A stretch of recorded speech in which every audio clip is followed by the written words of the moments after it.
রিয়া রিপ্লির বিষয় বলবো। আর Riya Ripley WWE থেকে ব্রেক নিয়েছে। আমার মনে হয় এটা ব্রেকের সিজন চলে এসেছে। গুন্থারের ব্রেক নিতে হয়েছে, এর জন্য তাকে সাসপেন্ডের একটা অ্যাঙ্গেল দেখিয়েছে। আর এখন রিয়া রিপ্লিও ডাব্লিউডাব্লিউ থেকে ব্রেক নিবে এবং সে বলতেছে সে তার ফ্যামিলির সাথে দেখা করবে, এর জন্য সে ডাব্লিউডাব্লিউ থেকে একটু অফ থাকবে এবং সামনের কিছু সময় আপনারা রিয়া রিপ্লিকে ডাব্লিউডাব্লিউ টিভিতে আর দেখতে পারবেন না। এটা ভালো হয়েছে, কারণ রিয়া রিপ্লি অনেক সময় ধরে অ্যাক্টিভ হয়ে আছে। এখন যদি সে তার ফ্যামিলির সাথে টাইম স্পেন্ড করে তাহলে তার জন্য বেটার হবে এটা। এবং আপনারা জানেন রেসলম্যানিয়ার সময় সুপারস্টাররা তাদের জীবনটা একদম দিয়ে দেয়। এটা রিয়া রিপ্লি হতে পারে, গুন্থার হতে পারে, ইউস্কাই হতে পারে, সবাই বেস্ট দেওয়ার চেষ্টা করে। এক কথায় সুপারস্টাররা অনেক বেশি হার্ড ওয়ার্ক করে, আর তারা যখন অনেক বেশি হার্ড ওয়ার্ক করে তারা তো অনেক বেশি টায়ার্ড হয়ে যায়, ইভেন তাদের অনেক ট্রাভেলও করতে হয়। আমার মনে হয় রিয়া রিপ্লি ছুটিটা ডিজার্ভ করে, অ্যান্ড রিয়া রিপ্লি যেহেতু টাইম অফ নিয়েছে এটা তো তার জন্য ভালো। আর আজকে অনেক আপডেট দেব, চলুন শুরু করা যাক। Hello viewers, welcome to Rachel Bangla BD. সবার প্রথম কথা বলবো অ্যালিস্টার ব্ল্যাকের বিষয়। আপনারা জানেন অ্যালিস্টার ব্ল্যাক ডাব্লিউডাব্লিউতে চলে এসেছে। সে যেহেতু রিটার্ন করেছে, এর পরে স্ম্যাকডাউনে তার একটা ম্যাচ হবে। এবং অ্যালিস্টার ব্ল্যাকের কন্ট্যাক্টের বিষয় কি আপডেট সেটা আপনাদের বলে দেই। ফাইটফুল সিলেট বলতেছে অ্যালিস্টার ব্ল্যাক তার কামব্যাকের সাথে সাথে ডাব্লিউডাব্লিউর সাথে একটা 5 বছরের ডিল সাইন করেছে। এবং অনেক আগেই একটা রিপোর্ট এসেছিল ডাব্লিউডাব্লিউ অ্যালিস্টার ব্ল্যাককে খুব ভালো অফার দিবে। আর এখন দেখেন 5 বছরের একটা ডিল এবং ভালো একটা অফার দিয়ে ডাব্লিউডাব্লিউ তাকে ডাব্লিউডাব্লিউতে নিয়ে এসেছে। আর এটা অ্যালিস্টার ব্ল্যাকের জন্য গুড নিউজ, যারা অ্যালিস্টার ব্ল্যাকের ফ্যান তাদের জন্য গুড নিউজ। এবং ডাব্লিউডাব্লিউ তাকে নিয়ে সামনে কিভাবে প্ল্যান করতেছে সেটা আমরা সামনে গিয়ে দেখতে পারবো। এরপর আমরা ব্রন বেকারের বিষয় বলবো। আর ব্রন বেকার বলে আমি রেসলম্যানিয়ার মেইন ইভেন্টে রোমান রেন্সকে ফেস করতে চাই এবং এটা তার নিজের ড্রিম ডাব্লিউডাব্লিউ ম্যাচ। মানে রোমান রেন্স চ্যাম্পিয়ন থাকবে এবং রেসলম্যানিয়াতে তাকে চ্যাম্পিয়নশিপের জন্য চ্যালেঞ্জ করবে ব্রন বেকার। আর সে একদম ইন্টারভিউতে ক্লিয়ারলি বলেছে আমি রোমান রেন্সকে ফেস করতে চাই। আর এই কথাটা সে শুধু একবার না অনেকবারই মেনশন করেছে। আপনারা জানেন রোমান রেন্সের আর 3টা রেসলম্যানিয়া বাকি, তার মধ্যে ব্রন বেকারও হতে পারে তার অপোনেন্ট। এবং আমার মনে হয় ব্রন বেকারকে ওভার করার জন্য রোমান রেন্স তাকে রেসলম্যানিয়াতে ফেস করবেই। মেবি এমনটা হতেও পারে। আপনারা কি মনে করেন আমাকে কমেন্ট করে জানাবেন। এরপর আমরা ক্যারিয়ান ক্রসের বিষয় বলবো এবং খুব তাড়াতাড়ি ভালো একটা পুশ ক্যারিয়ান ক্রস ডাব্লিউডাব্লিউ থেকে নিবে। আপনারা জানেন রিসেন্টলি ক্যারিয়ান ক্রসের প্রোমো অনেক বেশি ভাইরাল হচ্ছে ইন্টারনেটে। সে যে কোনো ইভেন্টে গিয়ে বা যে কোনো জায়গায় গিয়ে প্রোমো কাট করতেছে এবং তাকে নিয়ে এখন কি প্ল্যান আপনারা এখানে দেখতে পাচ্ছেন।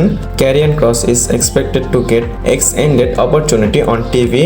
মানে রেসেল ভোটস বলতেছে যে ক্যারিয়ান ক্রসকে আপনারা টিভিতে দেখতে পারবেন এবং তার অপরচুনিটি অনেক ভালো হবে। হতে পারে কোনো একটা মিড কার্ড টাইটেলের জন্য সে যেতে পারে এবং হতেও পারে তার ক্যারেক্টার এখন যেটা আছে তার থেকে আরো বেটার হবে। সত্য বলতে তার ক্যারেক্টার এখন ঠিক আছে, জাস্ট ডাব্লিউডাব্লিউ যদি চায় তাকে ভালো মতো ফিচার করলেই হবে। আর যেহেতু সে রেসলম্যানিয়াতে ফিচার হয়েছে, আরো অনেক সুপারস্টার ছিল, অনেক ট্যালেন্ট ছিল, তাদেরকে ফিচার না করে যেহেতু তাকেই করেছে, হয়তো ডাব্লিউডাব্লিউ তাকে নিয়ে বেটার কোনো প্ল্যান করতেছে। আপনাদের কি মনে হয় আমাকে কমেন্ট করে জানাবেন। এরপর আমরা কথা বলবো জিনতালাকে নিয়ে। ডাব্লিউডাব্লিউ জিনতালা নামে একটা ট্রেডমার্ক ফাইল করেছে। এখানে আপনারা দেখতে পাচ্ছেন W W has file to trademark জিনতালা এবং আপডেট এসেছিল ডাব্লিউডাব্লিউ ট্রেডমার্ক ফাইল করবে টালাটুঙ্গা নামে। হতে পারে টালাটুঙ্গা ট্রেডমার্ক না করে ডাব্লিউডাব্লিউ জিনতালা ট্রেডমার্ক ফাইল করেছে। আর ট্রেডমার্ক যেটা ফাইল করেছে এটা ডাব্লিউডাব্লিউ সুপারস্টারদের জন্যই করেছে। আর দেখে তো মনে হচ্ছে এটা হিকুলিওর জন্যই। টালাটুঙ্গা বা তালাতুঙ্গা বা জিনতালা সবকিছু কিন্তু মানে হিকুলিওর সাথে মিলে যায়। ইভেন আপনারা জানেন হিকুলিওকে ডাব্লিউডাব্লিউ খুব তাড়াতাড়ি টিভিতে নিয়ে আসবে।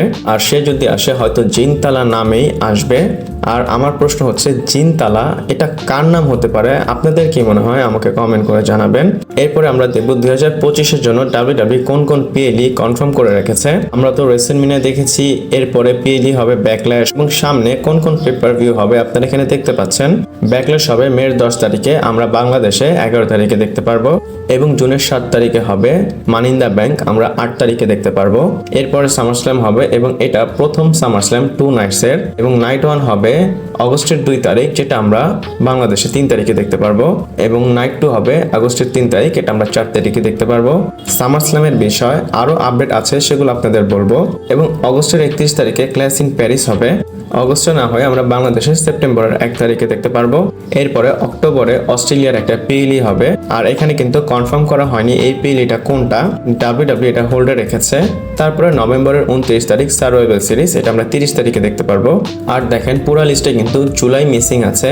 আর আপনারা তো যারা রেগুলার আপনারা জানেন জুলাইতে কিন্তু সৌদি আরবের একটা ইভেন্ট হবে, কিন্তু কোন ইভেন্ট সেটা এখনো ডাব্লিউডাব্লিউ কনফার্ম করেনি। আর যেহেতু এখানে বাকি ডিসেম্বর আছে, জন সিনা হয়তো মোস্ট লাইকলি রুথলেস অ্যাগ্রেশন নামে একটা পিএলএ নিয়ে আসবে এবং সেখানে কম্পিট করে রিটায়ার হয়ে যাবে। আর এটা এক্সপেক্টেড, কনফার্ম না, বাট এখন যতটুকু কনফার্ম সেটা আপনারা স্ক্রিনে দেখতে পাচ্ছেন।